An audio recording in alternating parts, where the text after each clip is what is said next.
ಆ ಕಡೆ ದರ್ಶನ್ ಜೈಲಲ್ಲಿದ್ರೆ ಈ ಕಡೆ ದರ್ಶನ್ ಹೆಂಡತಿ ವಿಜಯಲಕ್ಷ್ಮಿ ದರ್ಶನ್ನ ಬಿಡುಗಡೆ ಮಾಡಿಸ್ಲೇಬೇಕು ಅಂತ ಮಾಡದೇ ಇರುವಂತಹ ಪ್ರಯತ್ನವನ್ನೆಲ್ಲ ಮಾಡ್ತಾ ಇದ್ದಾರೆ ಬಿಡಿ. ದರ್ಶನ್ ತಪ್ಪು ಮಾಡಿ ಜೈಲ್ ಸೇರಿದ್ರು ಸಹ ವಿಜಯಲಕ್ಷ್ಮಿ ದರ್ಶನ್ಗಾಗಿ ದೇವಸ್ಥಾನಗಳನ್ನ ರೌಂಡ್ ಹೊಡಿತಾನೆ ಇದ್ದಾರೆ. ನಮ್ಮ ಬಾಸ್ ಸುದ್ದಿ ಬಿಟ್ರೆ ಬೇರೆ ಸುದ್ದಿನೇ ಇಲ್ಲ ನಿಮ್ಗೆ ಅಂತ ಹೇಳ್ತಿರ್ತಾರೆ. ಹೀಗಾಗಿ ಡೆವಿಲ್ ಚಿತ್ರತಂಡ ಅಭಿಮಾನಿಗಳಿಗೆ ಒಂದೊಂದೇ ಅಪ್ಡೇಟ್ ಗಳನ್ನ ಕೂಡ ಕೊಡ್ತಾ ಇದೆ. ಡೆವಿಲ್ ಚಿತ್ರದ 3ನೇ ಸಾಂಗ್ ಔಟ್ ಆಗಿದ್ದು ದರ್ಶನ್ ಖದರ್ಗೆ ಮಾತ್ರ ಎಲ್ಲ ಫ್ಯಾನ್ಸ್ ಫಿದಾ ಆಗಿದ್ದಾರೆ. ಡೆವಿಲ್ ಚಿತ್ರದ ಹಲೋ ಹೋಮರೋ ಅನ್ನುವಂತಹ ಹಾಡು ಇದೀಗ ಔಟ್ ಆಗಿದೆ. ಹಾಯ್ ಹಲೋ ನಮಸ್ಕಾರ, ಸ್ಪೀಡ್ ಪ್ಲಸ್ ವಿಶೇಷ ಕಾರ್ಯಕ್ರಮಕ್ಕೆ ಸ್ವಾಗತ. ನಾನು ಸುನಂದ ಅನ್ಸೂಯ. ಆ ಕಡೆ ದರ್ಶನ್ ಜೈಲಲ್ಲಿದ್ರೆ ಈ ಕಡೆ ದರ್ಶನ್ ಹೆಂಡತಿ ವಿಜಯಲಕ್ಷ್ಮಿ ದರ್ಶನ್ನ ಬಿಡುಗಡೆ ಮಾಡಿಸ್ಲೇಬೇಕು ಅಂತ ಮಾಡದೇ ಇರುವಂತಹ ಪ್ರಯತ್ನವನ್ನೆಲ್ಲ ಮಾಡ್ತಾ ಇದ್ದಾರೆ ಬಿಡಿ. ದರ್ಶನ್ ತಪ್ಪು ಮಾಡಿ ಜೈಲ್ ಸೇರಿದ್ರು ಸಹ ವಿಜಯಲಕ್ಷ್ಮಿ ದರ್ಶನ್ಗಾಗಿ ದೇವಸ್ಥಾನಗಳನ್ನ ರೌಂಡ್ ಹೊಡಿತಾನೆ ಇದ್ದಾರೆ. ಜೊತೆಗೆ ದೇವರುಗಳ ಮೊರೆ ಹೋಗ್ತಿದ್ದಾರೆ.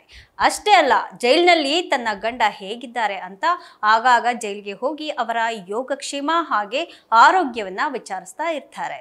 ಇತ್ತ ದರ್ಶನ್ ಜೈಲಿನಲ್ಲಿ ಇರೋದ್ರಿಂದ ಮಗ ವಿನೀಶ್ ಹಾಗೆ ದರ್ಶನ್ಗೆ ಸಂಬಂಧಪಟ್ಟಂತಹ ಎಲ್ಲಾ ಕೆಲಸ ಕಾರ್ಯಗಳನ್ನ ಹಾಗೆ ಸಿನಿಮಾಗಳಿಗೆ ಸಂಬಂಧಪಟ್ಟಂತಹ ಎಲ್ಲ ಜವಾಬ್ದಾರಿಗಳನ್ನ ಈಗ ಸ್ವತಃ ಖುದ್ದಾಗಿ ವಿಜಯಲಕ್ಷ್ಮಿನೇ ಹೊತ್ಕೊಂಡಿದ್ದಾರೆ. ಈಗ ಇದೆಲ್ಲ ಹಳೆ ವಿಷಯ, ಮತ್ತೇನು ಹೊಸ ವಿಷಯ ತಂದಿದ್ದೀರಿ ಅಂತೀರಾ? ಇದು ಅವರ ಫ್ಯಾನ್ಸ್ ಹೇಳೋದು ನಮ್ಮ ಬಾಸ್ ಸುದ್ದಿ ಬಿಟ್ರೆ ಬೇರೆ ಸುದ್ದಿನೇ ಇಲ್ಲ ನಿಮ್ಗೆ ಅಂತ ಹೇಳ್ತಿರ್ತಾರೆ. ಆದ್ರೆ ಅಂಥವ್ರಿಗೆ ಇದು ಒಂದು ಹೊಸ ಸುದ್ದಿನೇ. ಡೆವಿಲ್ ಸಿನಿಮಾ ಯಾವಾಗ ಬಿಡುಗಡೆ ಆಗುತ್ತೆ, ಅದ್ಯಾವಾಗ ನಾವೆಲ್ಲ ಹೋಗಿ ಥಿಯೇಟರ್ ಮುಂದೆ ಜೈ ಡಿ ಬಾಸ್ ಅಂತೀವೋ ಹಾಗೆ ಸಿನಿಮಾ ರಿಲೀಸ್ ಆದಾಗ ಏನೇನು ಮಾಡಬೇಕು ಅನ್ನೋದನ್ನ ಇದೀಗಲೇ ಫುಲ್ ಪ್ಲಾನಿಂಗ್ ಮಾಡಿಕೊಂಡು ಫ್ಯಾನ್ಸ್ ಕಾತುರದಿಂದ ಕಾಯ್ತಾ ಇದ್ದಾರೆ. ಈಗಾಗಲೇ ಈ ಸಿನಿಮಾದ ಟ್ರೇಲರ್ ಹಾಗೆ ಇದ್ರೆ ನೆಮ್ಮದಿಯಾಗಿರ್ಬೇಕು ಅನ್ನುವಂತಹ ಸಾಂಗ್ ಕೂಡ, ಜೊತೆಗೆ ಒಂದೇ ಒಂದು ಸಲ ಅನ್ನುವಂತಹ ರೊಮ್ಯಾಂಟಿಕ್ ಸಾಂಗ್ ಕೂಡ ಫುಲ್ ವೈರಲ್ ಆಗಿದ್ದು ಈ ಚಿತ್ರದ ಮೇಲಿರುವಂತಹ ಹೈಪ್ ಕೂಡ ಮತ್ತಷ್ಟು ಹೆಚ್ಚಾಗಿದೆ. ಇನ್ನು ದಿ ಡೆವಿಲ್ ಸಿನಿಮಾ ಡಿಸೆಂಬರ್ 12ರಂದು ರಿಲೀಸ್ ಆಗ್ತಾ ಇದೆ. ಸದ್ಯಕ್ಕೆ ದರ್ಶನ್ ಜೈಲಿನಲ್ಲಿ ಇರೋದ್ರಿಂದ ಸಿನಿಮಾ ಪ್ರಚಾರದ ಜವಾಬ್ದಾರಿಯನ್ನ ಸಿನಿಮಾ ತಂಡ ಹಾಗೆ ವಿಜಯಲಕ್ಷ್ಮಿ ಅವರು ವಹಿಸಿಕೊಂಡಿದ್ದಾರೆ. ಡಿಸೆಂಬರ್ 12ರಂದು ಈ ಸಿನಿಮಾ ಬಿಡುಗಡೆ ಆಗ್ತಾ ಇದೆ. ದಿ ಡೆವಿಲ್ ಸಿನಿಮಾ ಡಿಸೆಂಬರ್ 12ರಂದು ಬಿಡುಗಡೆ ಆಗ್ತಾ ಇದ್ದು ಹೀಗಾಗಿ ಡೆವಿಲ್ ಚಿತ್ರತಂಡ ಅಭಿಮಾನಿಗಳಿಗೆ ಒಂದೊಂದೇ ಅಪ್ಡೇಟ್ ಗಳನ್ನ ಕೂಡ ಕೊಡ್ತಾ ಇದೆ. ಡೆವಿಲ್ ಚಿತ್ರದ 3ನೇ ಸಾಂಗ್ ಔಟ್ ಆಗಿದ್ದು ದರ್ಶನ್ ಖದರ್ಗೆ ಮಾತ್ರ ಎಲ್ಲ ಫ್ಯಾನ್ಸ್ ಫಿದಾ ಆಗಿದ್ದಾರೆ. ಇನ್ನು ಈ ಕಾರ್ಯಕ್ರಮದಲ್ಲಿ ದರ್ಶನ್ ಅಭಿಮಾನಿಗಳ ಜೊತೆಗೆ ಡೆವಿಲ್ ಚಿತ್ರತಂಡ ಸಂಭ್ರಮಾಚರಣೆಯನ್ನ ಸಹ ಮಾಡಿದೆ. ಈ ಕಾರ್ಯಕ್ರಮದಲ್ಲಿ ದರ್ಶನ್ ಪತ್ನಿ ವಿಜಯಲಕ್ಷ್ಮಿ ಕೂಡ ಭಾಗಿಯಾಗಿರೋದು ಇಲ್ಲಿ ಸ್ವಲ್ಪ ಕುತೂಹಲವನ್ನ ಮೂಡಿಸಿದೆ. ಅಷ್ಟೇ ಸುದ್ದಿ ಅಲ್ಲ, ಇಲ್ಲಿರೋದು ಒಂದು ವಿಶೇಷ ಸುದ್ದಿ. ಅದೇನಪ್ಪಾ ಅಂದ್ರೆ ದರ್ಶನ್ ಫ್ಯಾನ್ಸ್ ಜೊತೆ ವಿಜಯಲಕ್ಷ್ಮಿ ಅವರು ಒಂದು ಸಭೆಯನ್ನ ಕೂಡ ನಡೆಸಿದ್ದಾರಂತೆ. ಡೆವಿಲ್ ಚಿತ್ರದ ಹಲೋ ಹೋಮರೋ ಅನ್ನುವಂತಹ ಹಾಡು ಇದೀಗ ಔಟ್ ಆಗಿದೆ.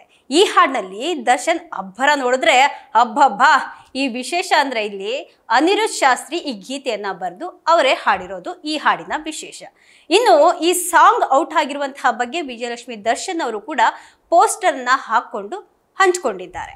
ಹಾಡು ರಿಲೀಸ್ ಆದಂತಹ ಕೇವಲ ಅರ್ಧ ಗಂಟೆಯಲ್ಲೇ 5 ಲಕ್ಷ ವ್ಯೂಸ್ ಕೂಡ ಆಗಿದೆ.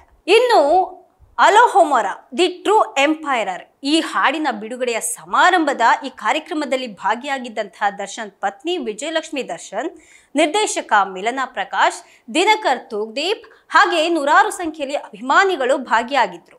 ಇನ್ನು ದರ್ಶನ್ ಇಲ್ಲದಂತಹ ಕಾರಣ ಅವರ ಬದಲು ವೇದಿಕೆ ಮೇಲೆ ವಿಜಿ ಅವರೇ ಮಾತನಾಡಿದ್ರು. ಈ ಹಾಡು ನನಗೆ ತುಂಬಾ ಇಷ್ಟಪಟ್ಟು ಈ ಸಿನಿಮಾವನ್ನ ಅವರು ಮಾಡಿದ್ದಾರೆ. ದಯವಿಟ್ಟು ಎಲ್ಲರೂ ಸಹ ನಿಮ್ಮ ಬೆಂಬಲವನ್ನ ಕೊಡಬೇಕು, ಅಂದ್ರೆ ಈ ಸಿನಿಮಾಗೆ ಕೊಂಚ ಜಾಸ್ತಿ ಪ್ರೀತಿಯನ್ನ ತೋರಿಸ್ಬೇಕು ಅಂತ ವೇದಿಕೆ ಮೇಲೆ ಮಾತನಾಡಿದ್ದಾರೆ. ಇನ್ನು ಈ ಸಿನಿಮಾ ನೋಡಿ ದರ್ಶನ್ಗೆ ಬೆಂಬಲ ಕೊಡಿ ಅಂತ ಅಭಿಮಾನಿಗಳಿಗೆ ಸಹ ವಿಜಯಲಕ್ಷ್ಮಿ ಅವರು ಮನವಿಯನ್ನ ಮಾಡಿದ್ದಾರೆ. ಈಗಾಗಲೇ ಡೆವಿಲ್ ಸಿನಿಮಾದ 3 ಹಾಡುಗಳು ಬಿಡುಗಡೆಯಾಗಿ ಸಾಮಾಜಿಕ ಜಾಲತಾಣದಲ್ಲಿ ಸದ್ದು ಮಾಡ್ತಾ ಇದೆ.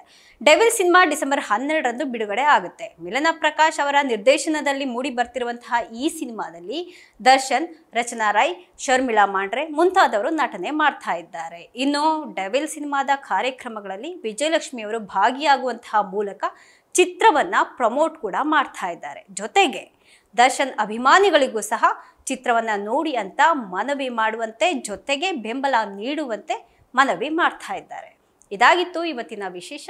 ನಿರಂತರ ಸುದ್ದಿಗಾಗಿ ನೋಡ್ತಾ ಇರಿ ಸ್ಪೀಡ್ ಪ್ಲಸ್ ಕರ್ನಾಟಕ.